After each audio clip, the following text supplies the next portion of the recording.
los voy llamando por si no están cerca. Hola, hola, hola, regresen, vuelvan. Y una parte súper larga también, vamos a tratar de llegar. Yo creo que me voy a extender. No sé si pueden quedarse media hora más, sería ideal. Eh, que no pueda, que me dice. Vamos a arrancar.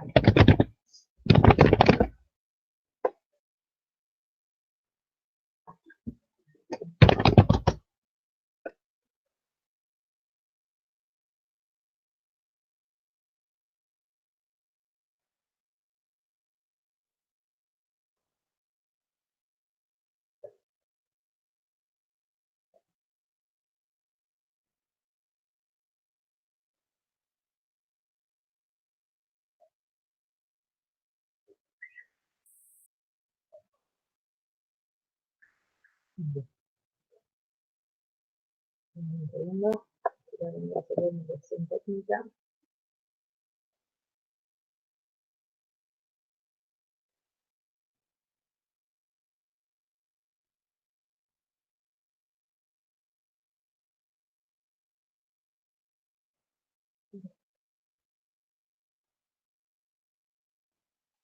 Bueno, presentar,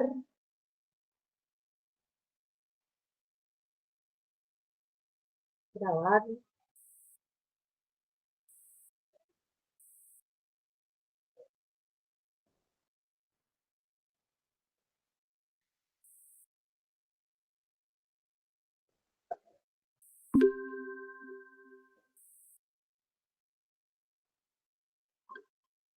Muy bien.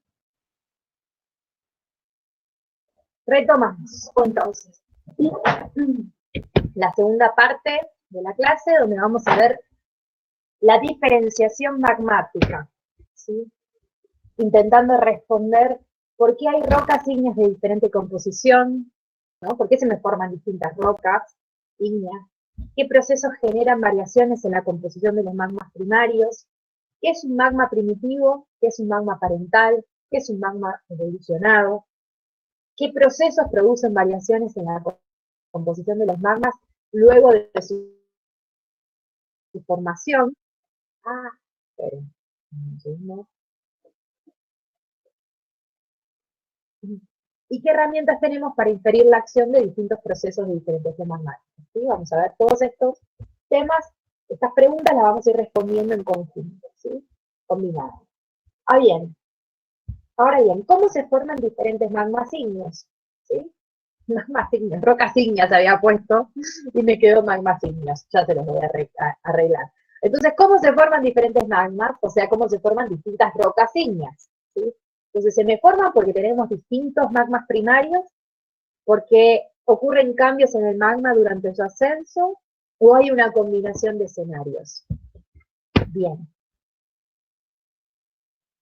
Se me forman distintos magmas por diferencias en la génesis, ¿sí? O sea, tenemos distintos magmas primarios, ¿sí? Los distintos magmas primarios que podemos tener son, por ejemplo, los basaltos paleolíticos, los paleolíticos con cuarzo, los paleolíticos con olivino, los basaltos alcalinos, o sea, olivino normativos, cuarzos normativos, los basaltos alcalinos, los basaltos de alta alúmina, las picritas, las comatitas, y estos son distintos tipos de magmas primarios, ¿sí?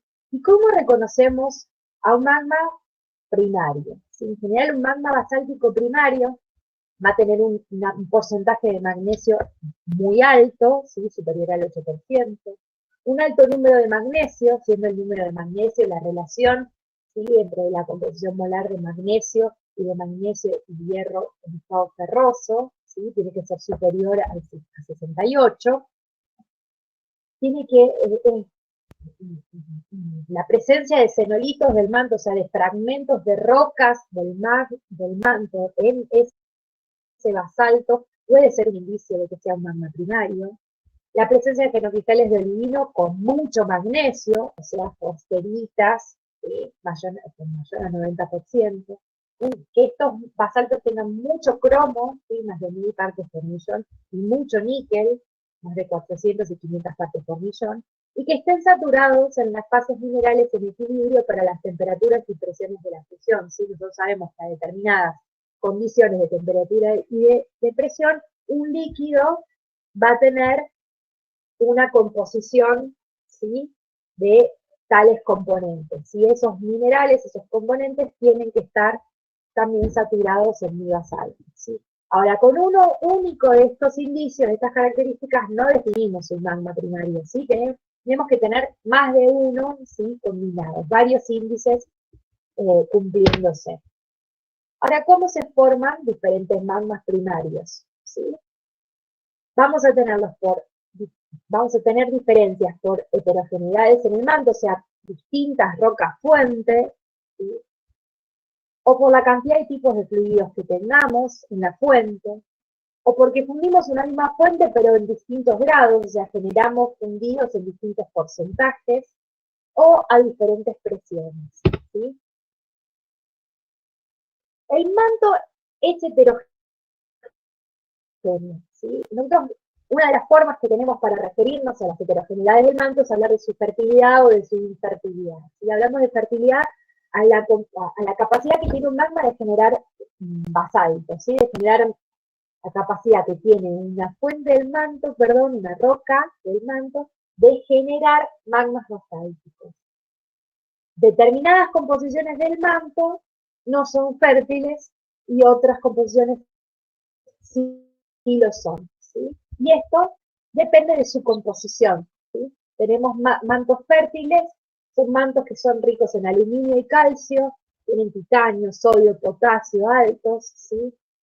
Altas trazas incompatibles en general, ¿sí? Mientras que un manto que es infértil ya no tiene la capacidad de producir magmas, como hablábamos de las dunitas y las jarfurgitas, que tenían puntos de fusión muy altos, necesitamos de temperaturas muy altas para poder fundirlas, ¿sí? Por lo tanto, en general no generan magma, ¿sí? También hablamos de mantos enriquecidos y empobrecidos, y en ese caso nos referimos exclusivamente a su composición, ¿sí? A la concentración de elementos traza, ¿sí? Incompatibles en las rocas, ¿sí? Un manto rico en elementos traza incompatibles es un manto enriquecido, y un manto pobre en elementos traza incompatibles es un manto empobrecido, ¿sí? Entonces, si fundimos un manto fértil y enriquecido, vamos a tener un determinado conjunto de magmas basálticos. Si fundimos un manto empobrecido, vamos a tener otro tipo de magmas basálticos, ¿sí? Tenemos variaciones en la composición de los elementos. Por ejemplo, un manto fértil enriquecido, ¿sí? A medida que nosotros lo fundimos y vamos sacándole los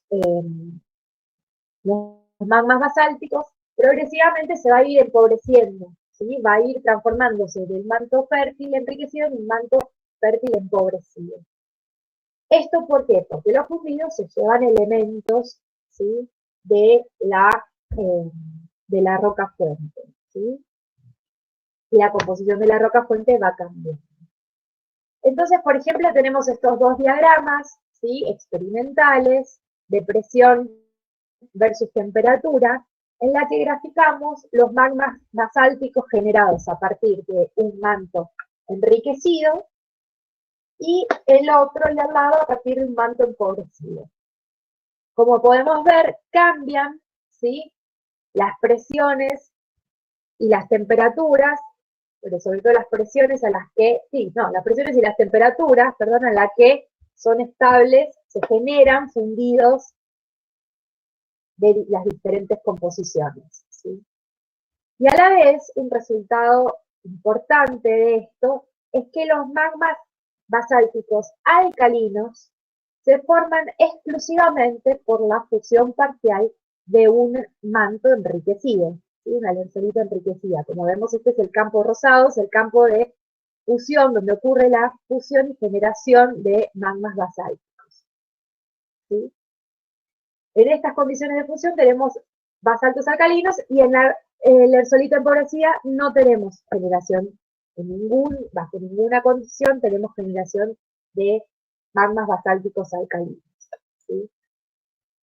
Entonces, el tipo de manto me regula qué tipo de magma basáltico voy a formar, ¿sí? Y a qué condiciones de presión y temperatura y con qué grados de fusión, ¿sí? Estas líneas entrecortadas en 20, 30, 40, 50, en 10, 20, 30, dependiendo del gráfico, me señalan, ¿sí? Los grados de fusión, los porcentajes de fundidos generados, ¿sí?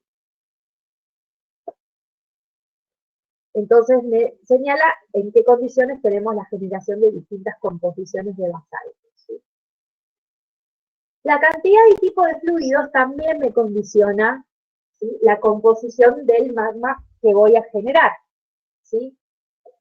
Nosotros, ¿por qué? Porque veíamos hace un rato que la presencia de,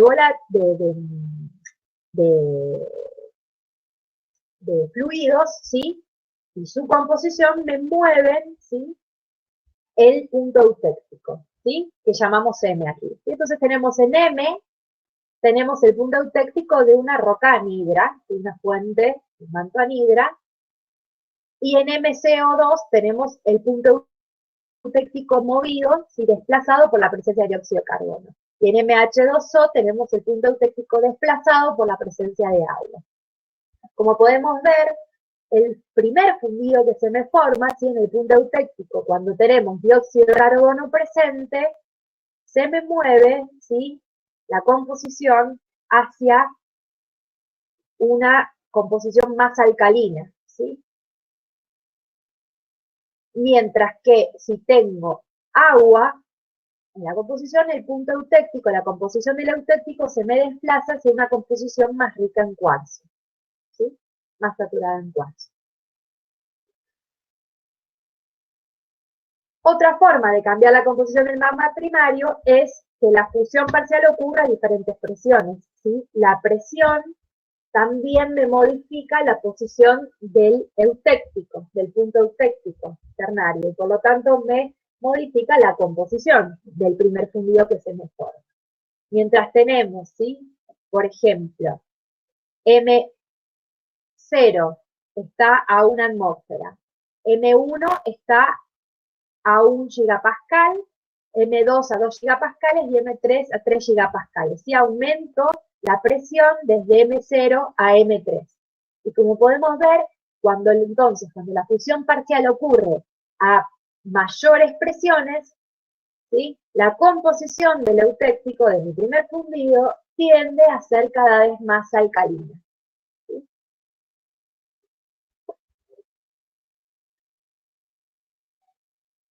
Entonces, como podemos ver, la formación de basaltos alcalinos, ¿sí?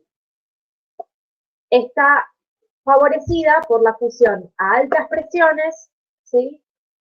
Y por la fusión en presencia, por ejemplo, de fluido rico en dióxido de carbono, ¿sí?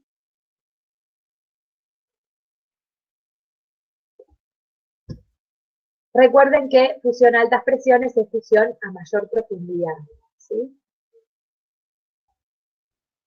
Otra forma de generar distintos magmas primarios es a partir de diferentes grados de fusión, ¿sí? Es la cantidad de magma que yo genero, ¿sí? Porque sabemos que el comportamiento de los elementos cambia, ¿sí? Durante la fusión. Y también cambia durante la cristalización, ¿no? En sentido inverso, ¿no? Y tomamos a la cristalización como lo opuesto a la fusión. Los elementos que son más sensibles a variaciones en el grado de fusión son los elementos trazas, ¿sí? Recordemos que son los elementos que están en baja proporción, menos de 1000 partes por millón, ¿sí? Estos elementos trazas, ¿sí? Son muy sensibles entonces a las condiciones en las que se generan y evolucionan los magmas. Y podemos definir dos grupos esenciales, que son los elementos compatibles y los elementos incompatibles. Los elementos compatibles, ¿sí? Son los elementos que permanecen en las fases cristalinas, ¿sí? Que se incluyen fácilmente en los minerales y en el sólido. Mientras que los elementos incompatibles son aquellos que prefieren el estado líquido, ¿sí? La estructura más desordenada del estado líquido y no son fácilmente incorporados en el mineral. Entonces recuerden que la compatibilidad e incompatibilidad la definimos esencialmente, ¿sí? Como una, digamos, como una regla que podemos poner entre nosotros, es que la compatibilidad e incompatibilidad la definimos pensando en el sólido, ¿sí?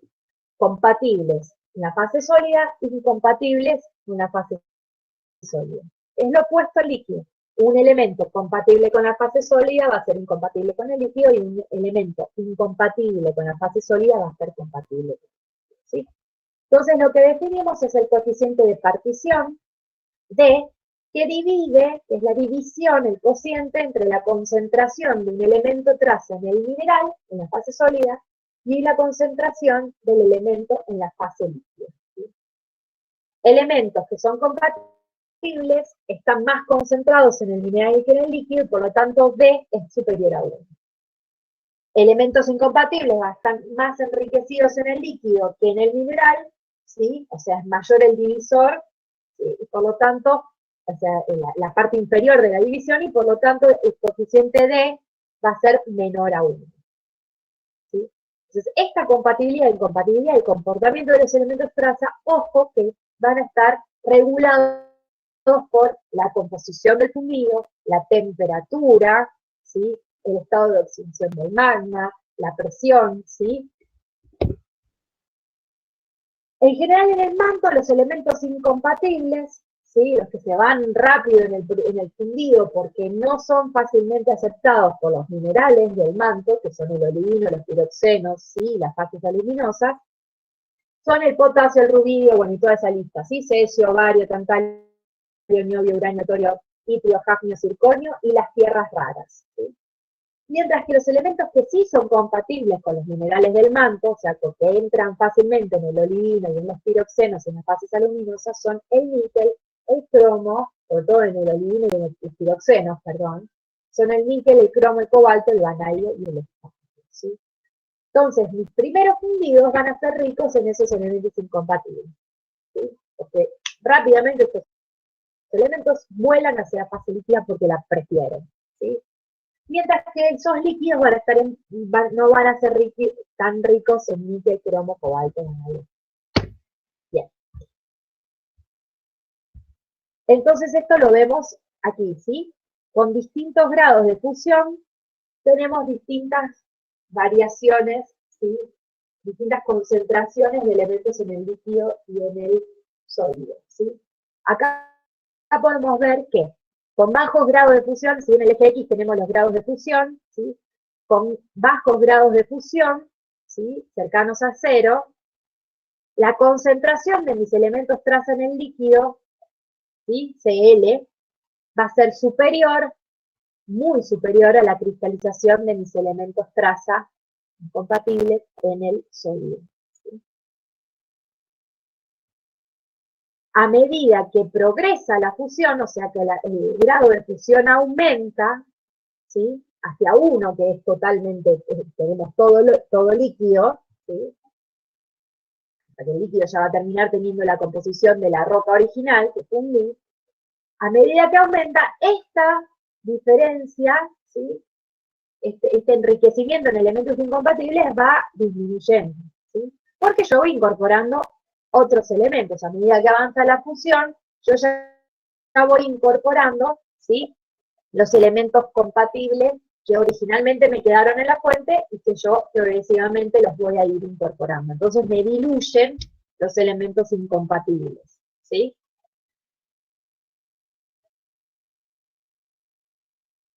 Las tierras raras también son muy sensibles a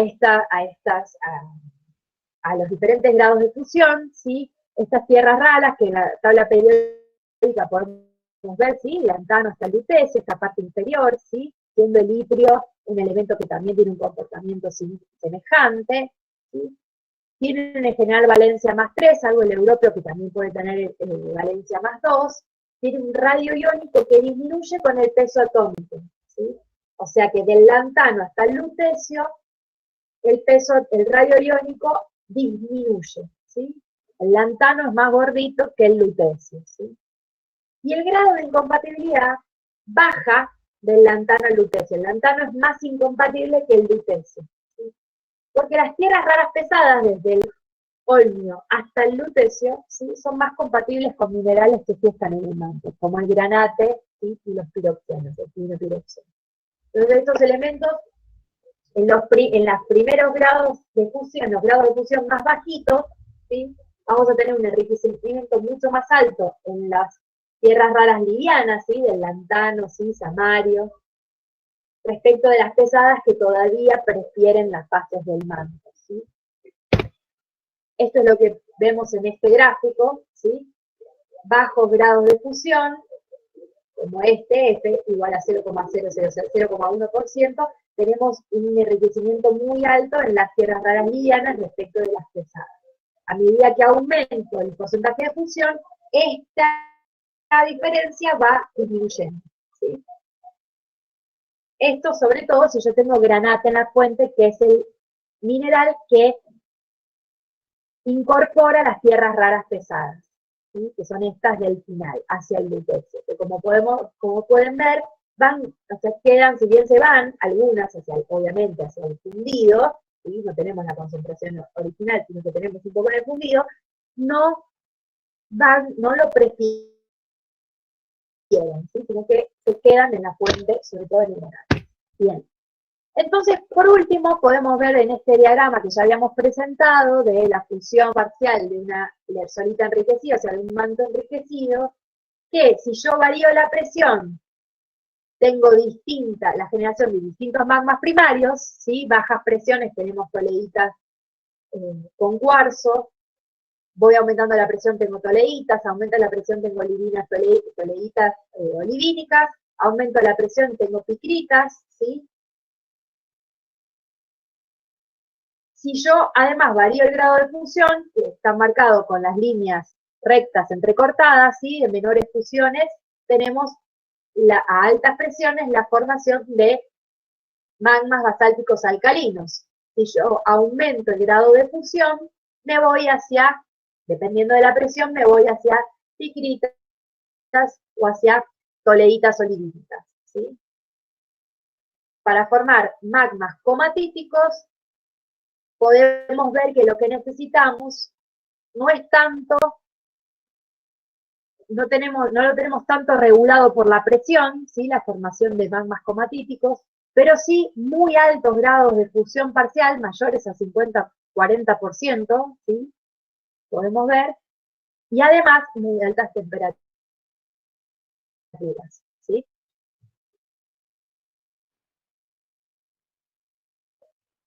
Bueno, esto es una síntesis de lo que vimos recién. Entonces sabemos que podemos generar distintos magmas primarios, ¿sí? Entonces eso ya de por sí me va a resultar en diferentes rocas ígneas. Pero también los magmas durante su ascenso van a variar, pueden variar su composición, generalmente varían su composición. Es muy difícil encontrar un magma primario, ¿sí? O sea que así como se generó en la fuente, yo lo tenga en una roca basáltica, ¿sí? En general lo que tenemos son magmas que atravesaron algún proceso de diferenciación magmática, ¿sí? Siendo la diferenciación magmática el proceso o conjunto de procesos que me llevan a una variación de la composición de los magmas primarios una vez que se separan de su fuente, ¿sí? Entonces tenemos la roca fuente, ocurre la fusión parcial, se le genera un magma, ¿sí? Fundido, que se segrega de la fuente, se separa y comienza su ascenso. A partir de ahí comienza el proceso de diferenciación u evolución magmática, ¿sí? Entonces, vamos a decir algunas definiciones importantes, ¿sí? El magma que se me genera directamente en contacto con la roca fuente por su fusión parcial se llama magma primario, como vimos recién. Ahora, luego yo puedo tener un magma primitivo, ¿sí? Llamamos magma primitivo de un conjunto de rocas que tenemos. La roca más primitiva va a representar un magma primitivo, ¿sí? Va a ser la menos evolucionada, la más cercana a un hipotético magma primario, ¿sí? Por diferenciación, este magma primitivo me va a conducir a magmas evolucionados, a rocas evolucionadas, que son las que el magma más evolucionado va a ser el más diferenciado, el más lejano al magma primario, ¿sí? Hablamos de ecogénesis cuando estos magmas, estas rocas están relacionadas genéticamente, ¿sí? Por el proceso que llamamos diferenciación. Ahora, un magma parental, ¿sí? No es sinónimo de magma primario, ¿sí? Puede ser sinónimo de magma primitivo, y en general es el magma más primitivo de una serie ecogenética. Y en algunos casos también llamamos magma parental al magma padre, digamos, a partir de que se forma otro magma hijo por el proceso de diferenciación magmática. Para estudiar una serie de rocas y definir los procesos de diferenciación, lo que tenemos que hacer es algunas observaciones claves, ¿sí? Primero, lo que tenemos que observar es que las rocas estén emplazadas en un área restringida. Vamos a analizar rocas que estén asociadas temporalmente y geográficamente, ¿sí? Y que podamos inferir que están asociados a un mismo evento magmático, ¿sí? Que no siempre ocurre, aunque estén cercanas, ¿sí? La relación entre estas rocas la podemos definir, una de las formas de definirla además, es proyectando su composición química en los diagramas bivariantes, ¿sí? Los diagramas de dos componentes, ¿sí? Donde graficamos un óxido versus otro óxido, que en general usamos a la sílice, ¿sí? Porque la sílice es uno de los elementos que más cambia, ¿sí? Con la composición, con la evolución, con la diferenciación magmática, y que además le define los distintos, usamos en la clasificación de las rocas, ¿sí? Los distintos tipos de magmas y de rocas, ¿sí? Y le llamamos índice de diferenciación. Entonces nosotros floteamos un óxido, varios óxidos, en realidad, en función de la variación de la sílice, y vemos si se forman o no se forman tendencias. ¿Sí? Como vemos en este diagrama, tendencias, curvas comunes y continuas, suaves, ¿sí? Entre las distintas rocas que mostramos en un área. Si ocurren estas tendencias suaves y continuas, entonces es probable una cogénesis, ¿sí? Una relación de genética, ¿sí? Una historia común, y podemos empezar a hablar de estudiar la diferenciación, los procesos que me van llevando de una a otra, de los más primitivos a la más evolucionaria. ¿Cuáles son los procesos de diferenciación magmática? La separación de cristales, ¿sí? La separación de fundidos invisibles y la separación de fundidos fluidos en sistemas cerrados. Y la mezcla de magmas y la asimilación en procesos de sistema abierto, ¿sí? Los procesos de sistemas cerrados, el principal, uno de los más clásicos, es la separación de cristales, que llamamos cristalización fraccionada, ¿sí? Tenemos un magma parental, ocurre la cristalización y el fraccionamiento, y lo que tenemos de resultado son los cristales separados y un magma residual, ¿sí? Que va a tener una composición diferente al magma parental, que va a ser más evolucionada, por los procesos que vimos en la primera parte de la clase, ¿sí? Los cristales están separados, están totalmente aislados del magma residual, ya no reaccionan entre sí para reequilibrarse, ¿sí? Como veíamos en los diagramas de fase, ¿sí? En un tren común de variación de composición, ¿sí? Del líquido y de los cristales. Eso no ocurre. Los cristales se separaron y queda el fundido, ¿sí? Con su composición nueva, en un sistema reseteado, ¿sí? Como que ya no tiene memoria de la historia anterior, sino que es un nuevo sistema que comienza de cero con una composición nueva, ¿sí? Este magma residual cambió su composición, decíamos. ¿Por qué? Porque va a estar enriquecida en los elementos químicos, ¿sí? Que no se fue en las fases cristalinas, y va a estar empobrecido en los elementos químicos que sí prefirieron los cristales, ¿sí? Más compatibles con las fases cristalinas, y que se separaron, ¿sí? Por eso nosotros podemos ver variaciones químicas. Por ejemplo, en estos diagramas, ¿sí? Nosotros tenemos la famosa serie de Bowen, que ustedes la deben haber visto en geología general, ¿sí? Donde tenemos una cristalización de diferentes fases minerales a medida que desciende la temperatura, ¿sí? En una situación muy simple tenemos formación primero de olivino, después piroxeno, después anfíbol, después micabiotita, ¿sí? Y la serie continua de las plagioclasas, de más ricas en calcio, más pobres en calcio, hasta tener menores temperaturas donde se forman ya los felespatos alcalinos y el cuarzo, ¿sí? toda esta cristalización, si nosotros vamos separando esas fases, separamos olivinos, separamos piroxenos, vamos separando plagioclasas, lo que va a hacer es que mis magmas evolucionen generalmente en estos trenes que vemos al lado, ¿sí? Vamos de magmas más primitivos, o sea, más pobres en sílice, a magmas más evolucionados, o sea, más ricos en sílice, y tenemos que estos se van a ir enriqueciendo en potasio, en sodio, empobreciendo en calcio, empobreciendo en magnesio, empobreciéndose en hierro. ¿Por qué se empobrecen en hierro y en magnesio? Porque el hierro y el magnesio se fue por el fraccionamiento, por ejemplo, de olivino y de piroxenos, ¿sí? Lo mismo el calcio, se va en el fraccionamiento de los piroxenos y en el fraccionamiento de plagioclasas. Esos minerales se llevan esos elementos, entonces el líquido queda empobrecido en esos elementos. Mientras que ni el olivino ni los piroxenos, ¿sí?, ni las plagioclasas cálcicas están prefiriendo el sodio y el potasio, y por lo tanto, ¿sí?, no se lo llevan y quedan enriquecidos en el líquido. Miren el sodio. En un momento ocurre una inflexión y decae. O sea, empieza a empobrecerse el sodio. ¿Por qué? Porque empiezan a cristalizar los fosfatos alcalinos, ¿sí? Aquí tienen el cálculo, nosotros podemos calcular el porcentaje de mineral fraccionado con esta regla sencilla, ¿sí? Si yo tengo un magma A, le saco olivino, la composición me va a ir hacia B, ¿sí?, en una línea recta. Si yo tengo mi magma que no está, mi roca no está posicionada en B, sino que está posicionada en otro lugar, ¿sí?, que se aleja de esa línea recta, de esa tendencia, entonces yo no puedo acudir a este proceso, ¿sí? Pero si yo puedo acudir a esta recta, ¿sí?, puedo calcular, nuevamente por la regla de la palanca, ¿sí?, el porcentaje de olivino que le saqué a A para llegar a B, ¿sí? Fíjense que siempre B tiene más sílice, ¿sí?, y tiene menos magnesio porque el magnesio se fue en el olivino, claramente, ¿sí?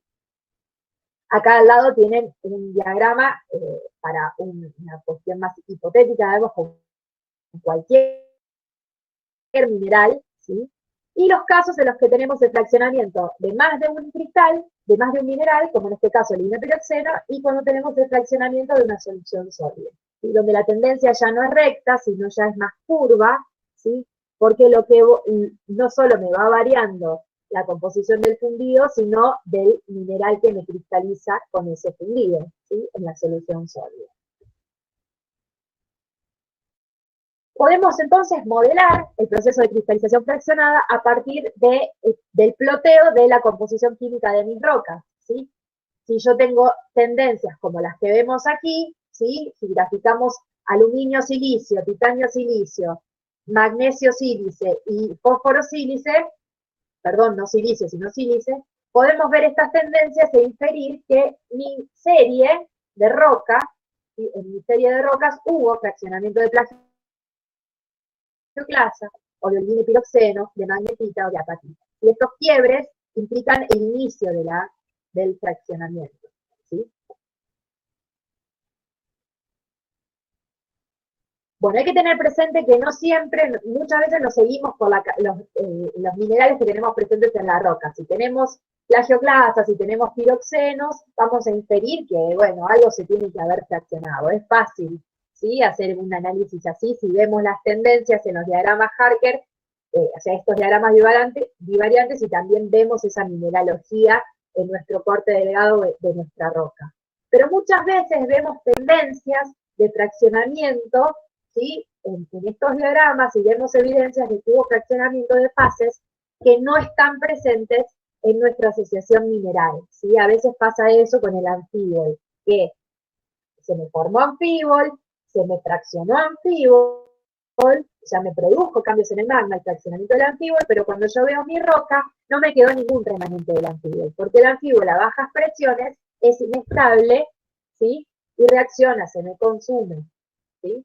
Podemos tener algunos restos, pero podemos también no tenerlo directamente. Bien. ¿Por medio de qué mecanismos separamos los cristales del magma? Bueno, tenemos distintos mecanismos: la segregación gravitacional, la segregación in situ por flujo, filtro, prensa, convección, ¿sí?, entre los principales que se mencionan en la literatura como fenómenos de fraccionamiento. Uno de los clásicos es el gravitacional, o sea, tenemos minerales que tienen distinta densidad y por ello se van moviendo, ¿sí?, separándose del líquido. Si tenemos minerales densos, como ocurre con el olivino, que es mucho más denso que el basalto, ¿sí?, que es el magma basáltico, se me hunde, tiene la capacidad de hundirse. Entonces se me acumula, por ejemplo, en la base de una cámara magmática, y si bien las capas superiores sí están en contacto, el borde sí está en contacto y puede reaccionar con el líquido, todas las partes inferiores, ¿sí?, que se me acumularon, las capas inferiores, ya están aisladas del líquido y por lo tanto no reaccionan más. El líquido que me queda separado tiene otra composición. Sucede con los minerales pesados y también con los livianos, que tienen la capacidad de flotar por su menor densidad, como pasa con la plagioclasa respecto del basalto, ¿sí? En estos dos casos ocurre el fraccionamiento y quedan los cristales aislados del fundido. ¿Sí? Esto puede suceder, ¿sí?, por ejemplo, el hundimiento de los cristales de olivino puede suceder en magmas muy basálticos, digamos, magmas basálticos, ¿sí?, en sistemas mágicos, porque la viscosidad del magma lo permite. Sino cuando ya estamos en situaciones de cámaras magmáticas formadas por magmas de mayor viscosidad, o sea, de composiciones intermedias ácidas, ya el movimiento más libre, ¿sí?, siguiendo la ley de Stokes, por la densidad y la gravedad de los cristales, ya no puede ocurrir, ¿sí? Lo que se me forma en esta acumulación, ¿sí?, de minerales de mayor densidad son los cumulatos, ¿sí? Es una forma de generar cumulatos. Otra forma de separar cristales es por la segregación in situ por flujo, ¿sí? Por ejemplo, en las cámaras magmáticas, sobre todo, ¿sí?, cuando tenemos un contraste muy grande de temperatura entre la roca de caja y la cámara magmática, o sea, y el magma, lo que no ocurre es un congelamiento, o sea, la cristalización está favorecida en este contacto con la roca de caja, y ahí estos cristales que se me forman en los contactos quedan aislados del hundido que está hacia el interior, el hundido más caliente, ¿sí? Eso es una forma de fraccionamiento, tanto en el techo, en las paredes, como en la base. Y en los conductos también sucede una segregación, ¿sí?, de los cristales, y también se me forma, por el flujo, por la dinámica del flujo y su densidad, y también me ocurre una segregación de los cristales por una cristalización también en los bordes por esta diferencia de temperatura, ¿sí? Esto me da entonces un líquido que se mueve en el interior del conducto que evoluciona en su composición.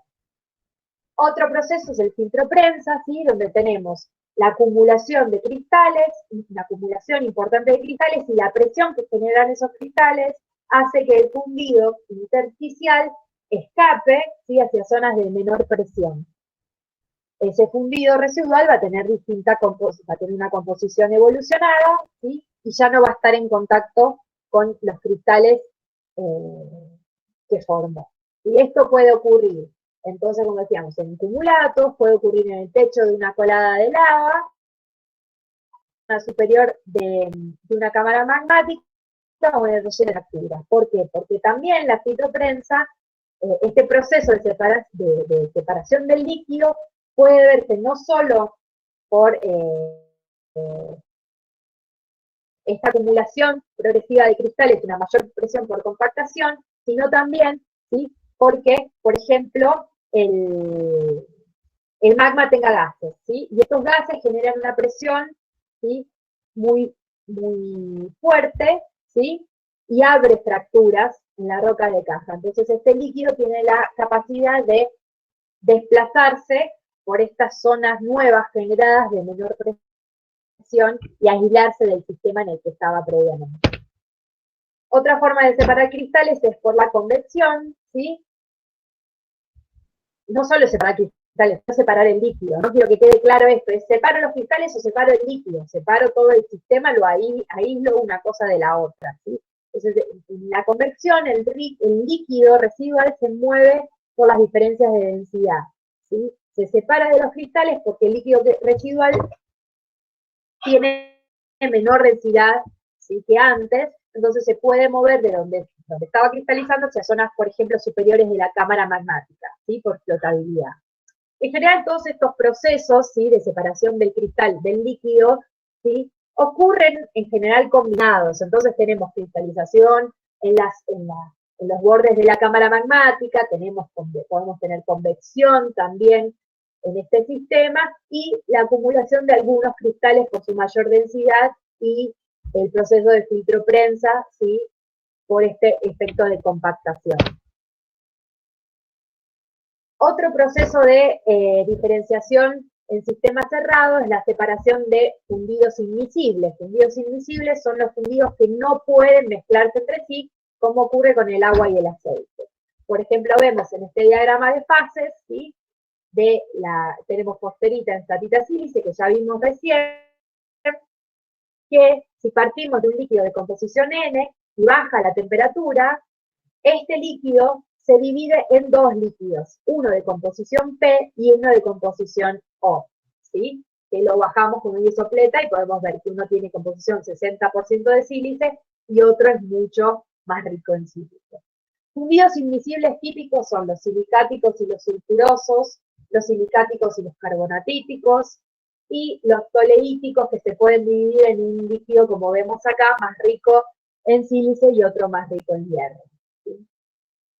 Esto es la invisibilidad de líquidos es un proceso importante en la generación de depósitos mineralizados de origen magmático, porque, por ejemplo, cuando se separa un fundido silicático de uno sulfuroso, el sulfuroso, el rico en azufre, digamos, se lleva preferencialmente elementos como el cobre y el níquel, ¿sí? Y por último, el último proceso de sistema cerrado que permite la diferenciación de los magmas es la separación fundido-fluido, ¿sí? Cuando un fluido que antes estaba incorporado en el magma se separa por proceso que se llama exsolución, ¿sí? Y se lleva elementos que prefieren la fase fluida frente al fundido original, ¿sí? Entonces estos fluidos, como los acuosos, ¿sí? Los ricos en agua, los carbonatíticos, en general se llevan elementos químicos en altas concentraciones como la sílice, el sodio, el potasio, el hierro, y elementos incompatibles, ¿sí? Este es un proceso importante para la generación de unas rocas plutónicas que llamamos pegmatitas, que ya vamos a ver, ¿sí? Que tienen una composición félsica y de grano muy grueso, y las aplitas, que son plutónicas pero de grano muy fino. ¿Sí? Podemos ver que forman estas venillas, ¿sí? O estos sistemas que son las pegmatitas, que están enriquecidos en determinados elementos que prefirieron estas fases fluidas. Ahora pasamos a los procesos de sistema abiertos, en donde un magma cambia de composición. Entonces, el magma cambia de composición porque yo separo los cristales que se me forman en el fundido, separo los cristales o separo el fundido, los aíslo. Entonces, este fundido que me cambia de composición sigue su historia, ¿sí? Otra forma es mezclar los magmas. Yo tengo un magma de composición A, un magma de composición B, y los mezclo y genero un magma C con una nueva composición, ¿sí? Estos magmas que se me mezclan, estos miembros extremos de la mezcla, pueden tener distintos orígenes, una fuente totalmente distinta, y que se me mezclen, ¿sí? A partir de una fusión parcial de distintas fuentes, ¿sí? O pueden partir de la fusión parcial de una misma fuente, pero teniendo distintas historias de evolución, ¿sí? La mezcla puede ocurrir cuando el magma está ascendiendo en el conducto, puede ocurrir por convección de la cámara magmática, o sea, simplemente magmas que están más densos y fríos en la base de la cámara magmática se mezclan con magmas menos densos y los de abajo más calientes y más densos, con menos densos y más fríos que están en la zona superior de la cámara. Estas diferencias de densidad y de temperatura producen la convección, y estos magmas pueden mezclarse, interdigitarse y mezclarse entre sí. También puede ocurrir la mezcla de magmas por la recarga de una cámara magmática con nuevos fundidos. Tengo la cámara magmática y es rellenada por nuevos volúmenes de magmas ¿sí? En general que vienen de mayor profundidad, por lo tanto suelen ser más básicos, de mayor temperatura y más primitivos que los que rellenan la cámara magmática original. ¿Cómo ocurre esta mezcla de magmas? Al principio lo que ocurre es la mezcla mecánica, ¿sí? Se mezclan, ¿sí? Mingling en inglés, se mezclan, pero todavía tenemos como resultado un material heterogéneo, ¿sí? O sea, yo puedo reconocer mi magma A y puedo reconocer mi magma B, ¿sí? Si yo tengo que, el sistema se fría, ¿sí? En esta etapa, ¿sí? Durante la mezcla mecánica, entonces yo voy a poder reconocer en mi roca, en mi campo, en el afloramiento, las partes, ¿sí? Las distintas partes que contribuyeron a esta mezcla. Por ejemplo, vamos a encontrar los que denominamos enclaves microgranulares, ¿sí? Que son porciones de un magma dentro de otro, ¿sí? Podemos ver que tienen diferentes texturas y diferente composición. Podemos ver que una es más rica en magnesio y la otra parte es más rica en sílice, ¿sí? Una es menos evolucionada que la otra. ¿Sí? Estos enclaves tienen aspecto ígneo, o sea, tienen texturas ígneas, ¿sí? Reconocibles, podemos ver fenocristales, podemos ver hasta pasta, podemos ver que los cristales son euedrales, ¿sí? Y en general son mágicos, ¿sí? Son más primitivos que la roca hospedante. Y también se pueden generar lavas bandeadas, pero con las lavas bandeadas hay que tener cuidado porque también las dinámicas de flujo pueden generar bandeamientos y no necesariamente estamos hablando de mezcla de gas. O sea, siempre igual tenemos que observar todo un conjunto de resultados y no una única observación, ¿no? Ahora bien, cuando pasa el tiempo, esta mezcla me puede conducir a una homogenización del sistema, ¿sí? O sea, yo ya no reconozco mi magma A y mi magma B, porque ya se mezclaron completamente, se reequilibraron en un nuevo magma que llamo C y que es un magma híbrido. ¿Sí? En este magma híbrido vamos a tener nuevas asociaciones de cristales en equilibrios y una textura más homogénea. Como podemos ver en esta serie de fotografías, vemos desde un enclave bien marcado a enclaves más o menos que van reaccionando, ¿sí? Y aumenta el grado de hibridación hasta que yo ya no veo enclaves, yo ya no veo un magma y otro magma, veo un único magma, ¿sí? Una única roca. En el microscopio, ¿cómo reconocemos la mezcla de magmas en el microscopio petrográficamente? Bueno, en muestra de mano lo vamos a reconocer por estas diferencias, ¿sí? Por la presencia de enclaves, ¿sí? Estas porciones diferentes a la roca hospedante. Después lo podemos reconocer la mezcla de magma estudiando inclusiones fundidas, ¿sí? En los cristales. Algunos cristales tienen porciones de líquido entrampadas en su estructura cristalina, que yo puedo conocer su composición mediante técnicas analíticas de alto nivel y de detalle, y esa composición de estas inclusiones de fundido va a ser diferente a la composición del vidrio de mi pasta, de la roca, ¿sí? Entonces eso me va a hablar de que tuve una mezcla de magma, ¿sí? A la vez voy a tener texturas de desequilibrio, ¿sí? Porque los cristales que tengo en un magma, si empieza a mezclarse con otro, me cambia la composición química, me cambian las condiciones de temperatura también, los cristales originales se desestabilizan, entran en desequilibrio, entonces generan texturas como las texturas Sieves, ¿sí? Reabsorciones, se generan coronas de reacción, ¿sí? O sea, porque empieza a cristalizar una fase que es estable ante las nuevas condiciones, a expensas de fases previas, ¿sí? Voy a observar la coexistencia de fases que no pueden estar cristalizando a la vez, como veíamos el olivino y el cuarzo, veíamos en los diagramas de estabilidad, que fosferito y cuarzo nunca cristalizan juntos, entonces si yo los tengo juntos es porque mezclé y me quedaron residuos, ¿sí? Me quedaron porciones de un magma y porciones del otro magma coexistiendo, ¿sí? Como relictos.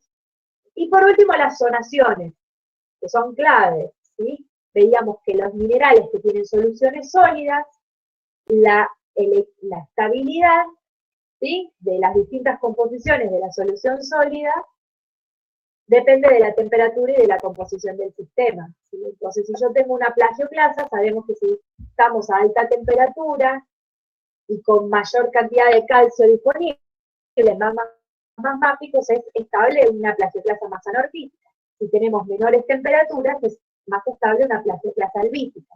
Entonces, la tendencia normal de zonación de una plagioclasa va a ser núcleos ricos en calcio y bordes ricos en sodio. Pero si yo le aumento la temperatura del sistema porque la recargué a la cámara magmática con un magma mágico, más primitivo, más caliente, y a la vez más rico en calcio, esta plagioclasa que venía cristalizada de mayor calcio a menos calcio, de repente va a tener mayor calcio, va a ser más anortítica. Entonces voy a tener una zonación que llamamos inversa. Lo mismo si empiezo con un olivino magnesiano, que es más estable a mayores temperaturas, y progresivamente me pierde magnesio a expensas del hierro, me enriquece el hierro cuando desciende la temperatura. ¿Sí? Si yo encuentro bordes ricos en magnesio, más ricos en magnesio que el núcleo, ¿sí? O que las partes adyacentes, yo lo que veo en realidad es un aumento de temperatura, ¿sí? O la introducción de un magma mágico, ¿sí? Más rico en magnesio y de mayor temperatura. Para el otro lado. Y químicamente, finalmente, ¿cómo reconozco una mezcla de magmas? En general, la mezcla de magmas me genera tendencias lineales, ¿sí? O sea, yo tengo un magma A que se me mezcla con un magma B y mis magmas entre medio de una línea recta que une el punto A y el punto B, ¿sí? Voy a tener todas estas etapas de mezcla, ¿sí? Proporciones de mezcla. Lo que pasa es que en general no forman series continuas, entonces puedo caer en el error, ¿sí? De unir siempre, digamos, dos puntos siempre pueden ser unidos y formarme una tendencia lineal. Entonces, para tener una tendencia lineal, realmente yo tengo que tener estos subproductos de la mezcla bien representados, ¿sí? Y por último, sí hay que tener bien en claro que los resultados de la mezcla van a depender de los siguientes factores. El contraste de temperaturas de los magmas, ¿sí? Si yo tengo magmas de temperaturas muy diferentes, por ejemplo, un magma basáltico muy caliente, un magma riolítico mucho más frío, el magma basáltico, cuando entra en contacto con el riolítico, se va a enfriar para cristalizar, ¿sí? Mientras que el magma riolítico se va a calentar y a disolver los cristales que precipitó. Entonces van a estar en este proceso y la homogenización, por ejemplo, va a ser más difícil, ¿sí? La densidad también influye, porque cuando yo tengo magmas basálticos más densos y magmas riolíticos menos densos, en general tienen distintos comportamientos en la cámara magmática, uno va a tender a hundirse mientras que el otro a flotar, entonces la mezcla tampoco va a ser muy sencilla, se requiere de un movimiento más importante dentro de la cámara magmática, y también la viscosidad, ¿sí? Tenemos magmas mucho más viscosos y magmas menos viscosos, también para mezclarlos voy a necesitar de una turbulencia más importante en la cámara magmática, ¿sí? Un movimiento más vigoroso de los magmas dentro del sistema. Entonces, cuanto mayor es el contraste composicional, más difícil es o imposible que se forme una mezcla homogénea, un híbrido homogéneo en el que yo no pueda distinguir las dos fases. Y en general lo que tenemos cuando el contraste de composición es muy alto, porque es muy distinta la temperatura, porque es muy distinta la densidad, y porque es muy distinta la viscosidad, que yo voy a tener mingling, una mezcla mecánica. El último proceso de diferenciación magmática es la asimilación, ¿sí? Sabemos que un magma asciende, ¿sí? Tiende a ascender, y cuando asciende, asciende a través del manto hasta que se encuentra con la corteza, y en la corteza el contraste de composición y de temperatura es mucho más importante, ¿sí? Entonces el magma puede interactuar con esta roca de caja, ¿sí? Para tratar de conservar su equilibrio térmico y químico, ¿sí? Este proceso ocurre fundamentalmente cuando el magma se estanca a un nivel de la corteza y forma las cámaras magmáticas, ¿sí? Lo que hay que tener presente es que la roca de caja puede tener distintas composiciones, ¿sí? Puede tener una composición pelítica, puede tener una composición, digamos, puede ser una arenisca cuarzosa, puede ser una roca carbonática, ¿sí? Puede ser una roca metamórfica característica NACE, ¿sí? Entonces estas diferencias en las rocas de caja, que van a ser nuestros contaminantes, ¿sí? Me va a dar distintos resultados de la asimilación. Definiciones. Cuando hablamos de contaminación, hablamos de la incorporación de fragmentos de la roca de caja, ¿sí?, al magma. Y cuando hablamos de asimilación, hablamos de la incorporación y de la fusión de estos fragmentos de la roca de caja, ¿sí? O sea, es de la incorporación de fundidos de esta roca de caja, ¿sí?, a mi magma. Las evidencias de la contaminación son el fenolito y el xenocristal. Xenolito hablamos de las porciones de la roca de caja, ¿sí?, de la roca, y el xenocristal hablamos de cristales derivados de esta roca, ¿sí? En general son cristales que no llegaron a fundirse, o de cristales generados en la reacción de la roca de caja y el magma. El calor que produce la fusión parcial de la roca de caja, ¿sí?, o sea, el magma, genera calor que me funde la roca de caja. Bueno, no a mí, ¿no?, que funde la roca de caja, ¿sí?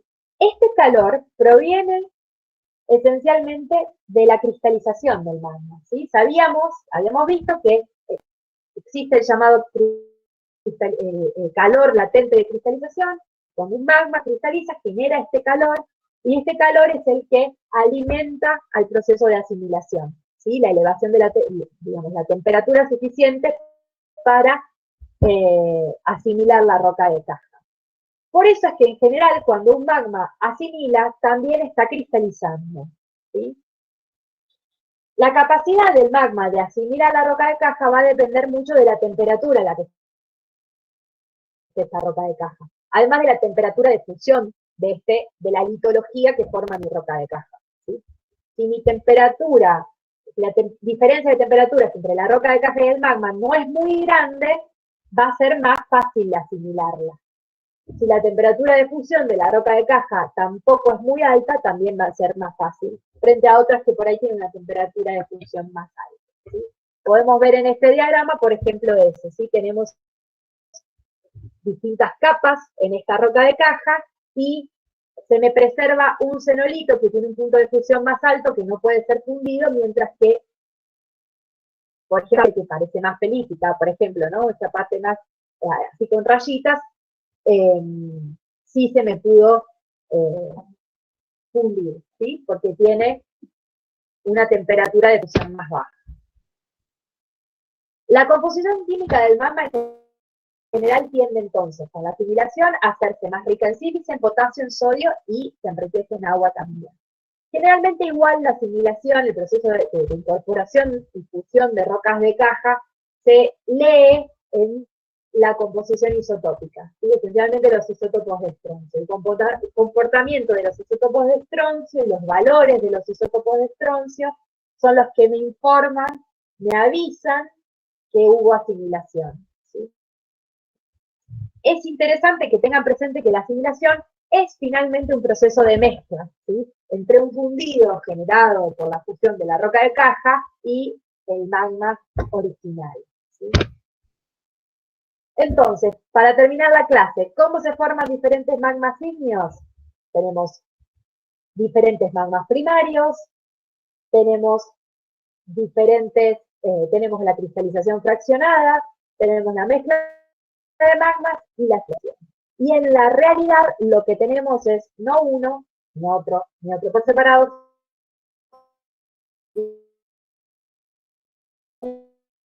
un conjunto de procesos, rocas ígneas finales que estudiamos nosotras, y que llevaron a la transformación de la composición original del magma primario hasta el resultado de la roca final y del magma final, ¿sí? Entonces, es bien complejo la asociación magmática, la generación de los magmas, porque nosotros tenemos que tener presente todos estos procesos y estudiamos. Y para eso tenemos en cuenta la petrografía, o sea, las características de las rocas, los minerales, cómo están, cómo se ven, las texturas, todo, y vemos también la química, ¿sí? Tanto de elementos mayores como elementos trazas y la química isotópica. Bien, ¿alguna duda?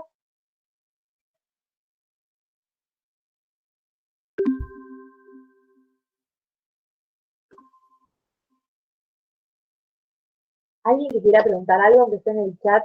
Muy rapidísimo, pero como ven, la cantidad es muy grande de información.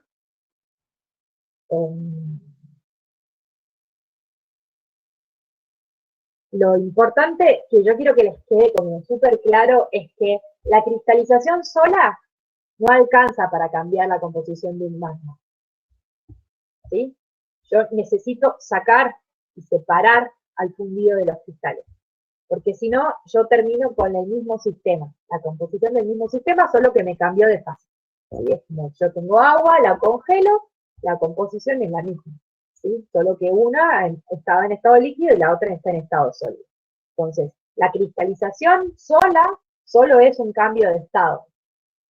Para que cambie el sistema de composición, yo necesito sacar los cristales del líquido, ¿sí? Y que entonces el líquido tiene una nueva historia con una nueva composición, ¿sí? Eso es como algo súper importante para que tengan presente. Y bueno, creo que eso es suficiente. ¿Alguien que quiera preguntar algo?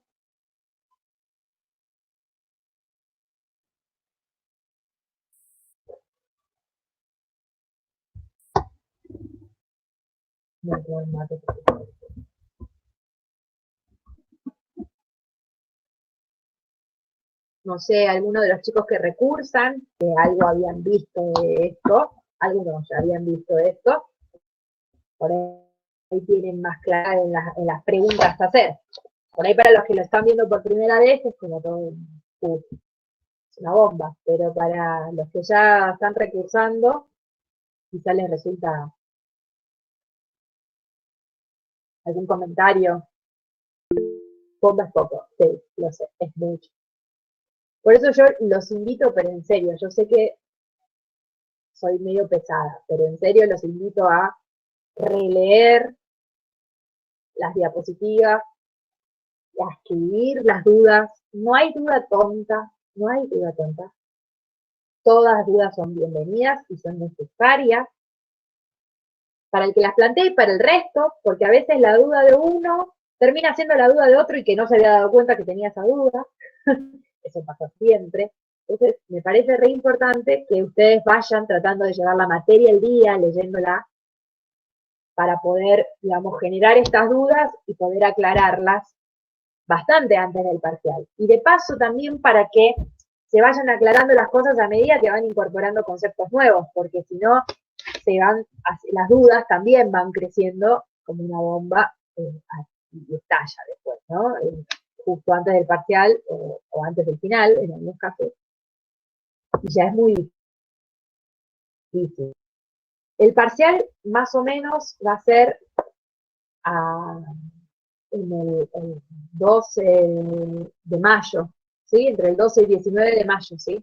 Es el primer parcial, que es de rocas ígneas, es un parcial, como les dije en la reunión de inicio, teórico-práctico, ¿sí? Va a tener algunas preguntas teóricas y una parte práctica, todo en una sola vez, porque como hacemos virtual, hacemos un único examen, ¿sí?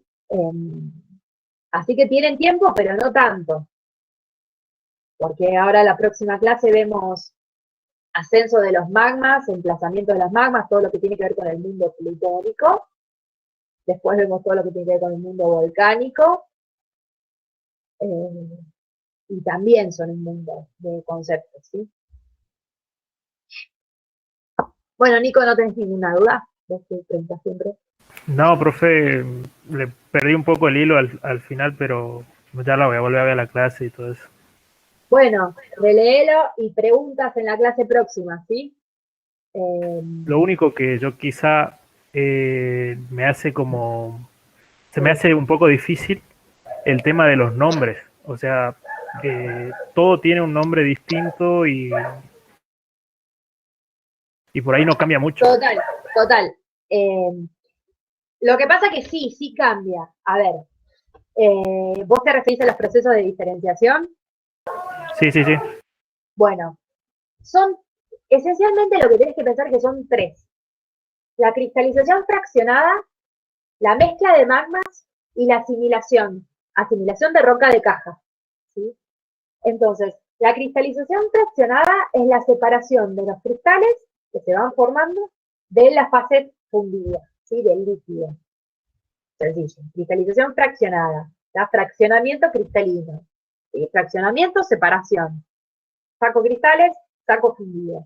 Ya no están en contacto. ¿Sí? Entonces el fundido tiene otra composición, sigue su viaje.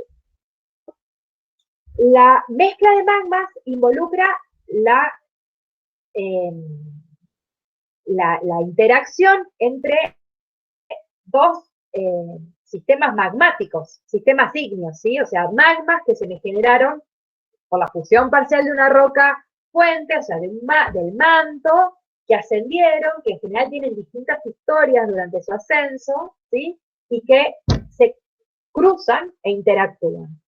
Puede ser así, o también puede ser el mismo magma dentro de una cámara magmática, ¿sí? Que está en convección, ¿sí? La parte de abajo más caliente, más densa, la parte de arriba menos densa y menos caliente, que se mueve y se interdigita y se mezcla, y en el medio me forma algo híbrido. Pero las dos cosas son ígneas, ¿sí? Son magmas.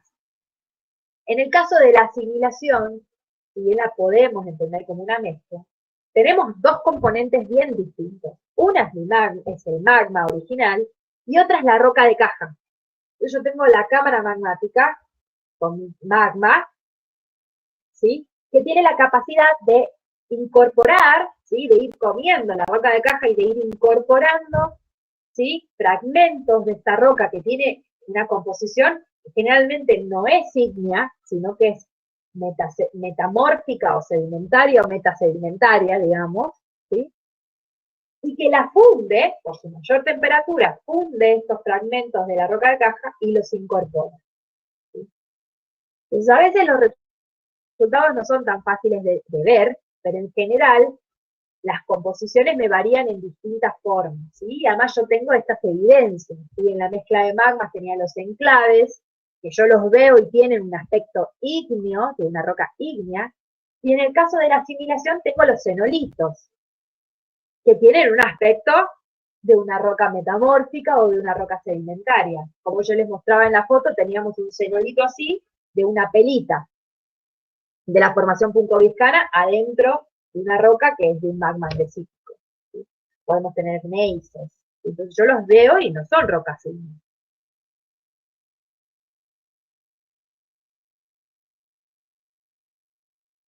Como le digo, voy a volver a leer y voy a volver a ver todo. Y capaz que para Perfecto, el miércoles que viene podamos charlar un poco más de par a par. perfecto, perfecto, perfecto. ¿Algo más? ¿Alguien más?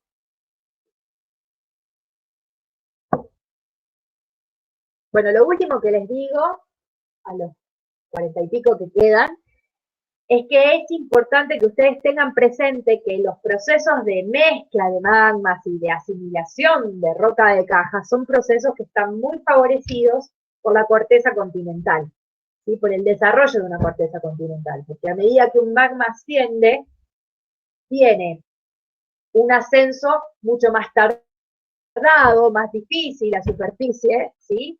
Tenemos un espesor de corteza continental donde las diferencias de densidad se achican, ¿sí? Entre el magma y la roca de caja, entonces el magma se estaciona, forma cámaras magmáticas, entonces ahí tiene tiempo de ser recargado por magmas que vienen más de más profundo y por incorporar roca de caja, ¿sí? Entonces la formación de magmas en un ambiente donde hay una corteza continental, ¿sí? Me promueve, ¿sí? La evolución, la diferenciación magmática. Y por lo tanto la formación de magmas intermedios a ácidos, ¿sí? Andesíticos, dacíticos, de Sí, no hablo más. Ya lo vamos a volver a ver. ¿Quieren que cortemos?